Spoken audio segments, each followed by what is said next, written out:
എങ്ങനെയുണ്ടടാ? അടിപൊളിയല്ലേ? നമുക്കിത് ഉണ്ടാക്കിയാൽ ക്ലീനേഴ്സ് വെച്ചിട്ട് നമുക്ക് അടുത്തായിട്ട് ഒരു ഡേസി പൂ ഉണ്ടാക്കിയല്ലോ. വലിയ ഡേസി. ഒരു വൈറ്റ് പൈപ്പ് ക്ലീനർ എടുക്കുക, അതിനെ രണ്ടാക്കി മുറിച്ചെടുക്കാൻ പറ്റും കേട്ടോ. അതായത് ഇത് കട്ടിങ് ഇല്ലാത്തതുകൊണ്ട് ഞാൻ ചുറ്റിയാണ് ഇത് കട്ട് ചെയ്തെടുക്കുന്നത്. അങ്ങനെ 2 പീസാക്കിയിട്ട് ഇതിനെ പിന്നെയും ഒരു പീസിൽ നമ്മൾ രണ്ടാക്കി മടക്കിയതിന് ശേഷം ഒരു സൈഡ് നമ്മൾ ഉള്ളിലേക്ക് കയറ്റുക, പിന്നെ എഗെയിൻ ട്വിസ്റ്റ് ചെയ്യുക, അതേപോലെ രണ്ടും അങ്ങനെ ചെയ്തിട്ട് രണ്ടും കൂടെ ഒരുമിച്ചൂടെ ട്വിസ്റ്റ് ചെയ്യണം കേട്ടോ. അപ്പോഴത്തേക്ക് നമ്മുടെ പെറ്റൽ റെഡി. സിമ്പിൾ അല്ലേ? എളുപ്പം കഴിഞ്ഞില്ലേ? അങ്ങനെ ഞാൻ കുറച്ചധികം പെറ്റൽസ് ഇവിടെ ഉണ്ടാക്കിയിട്ടുണ്ട് കേട്ടോ.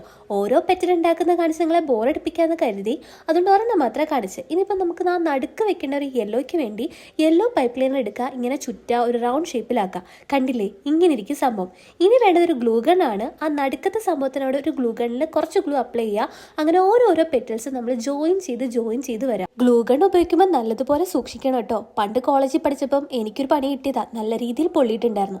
അങ്ങനെ ഒട്ടിച്ചെല്ലാം കഴിഞ്ഞപ്പം ഇങ്ങനെ ഇരിക്കും നമ്മുടെ ഫ്ലവർ. അതിൻ്റെ അടിവശം കൂടെ ഞാൻ ഒരു യെല്ലോ കൊടുത്തിട്ട് സെറ്റാക്കിയിട്ടുണ്ടായിരുന്നു. ഇനിയിപ്പോൾ നമുക്ക് ആ പൂവിൻ്റെ തണ്ടിന് വേണ്ടിയിട്ട് ഒരു കമ്പി ഉണ്ടല്ലോ, ഈ ക്രാഫ്റ്റൊക്കെ ചെയ്യുന്നത്, അതെടുക്കുക, അതിൻ്റെ ഉള്ളിൽ കൂടെ കയറ്റുക, ജസ്റ്റ് ട്വിസ്റ്റ് ചെയ്യുക. നമ്മുടെ പൂ ഇവിടെ റെഡി ആയിട്ടുണ്ട്. ഇനി ഓരോ പെറ്റൽസിനും ഒരു ഷേപ്പ് കിട്ടാൻ വേണ്ടി ഞാൻ താഴോട്ട് ഓരോന്നായിട്ട് മടക്കി കൊടുത്തു. അപ്പോൾ ഇത്രേ ഉള്ളൂ, നമ്മുടെ ഫ്ലവർ ഇവിടെ റെഡി. ഇഷ്ടപ്പെട്ടെങ്കിൽ ലൈക്ക് ചെയ്യണേ. അപ്പോൾ ഓക്കെടാ, ബൈ.